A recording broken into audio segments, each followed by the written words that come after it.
Connect your hearts with the 5 daily prayers. Wallahi, you will heal. Cut everything at the time of your prayer and pray. Try it out. Do you know what happened? A few years ago, or from a few years, I've been saying, my brothers and sisters, the 5 daily prayers are compulsory, but you really want the help of Allah, get up at least once a month for tahajjud. Once a month for tahajjud. Once a week if you can. If not, once a month for tahajjud. Once.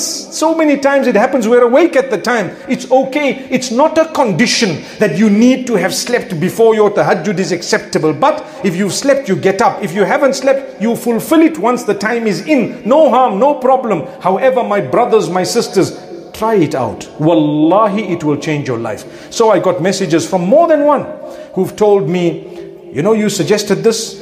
Well, we tried it out. It changed our lives and we've become regular. All of them say, we've become more regular. We thought, all right, let's do it once a month. And it changed our lives. In what way? Allah grants you a brightness in your face to begin with.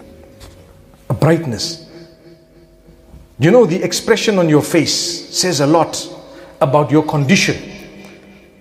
Nothing to do with complexion. Complexion has nothing to do with it at all. You could be the darkest person, but you have such a beaming face, because that expression is filled with gratitude to Allah. It's filled with contentment for the sake of Allah. You break into a little smile for the sake of Allah.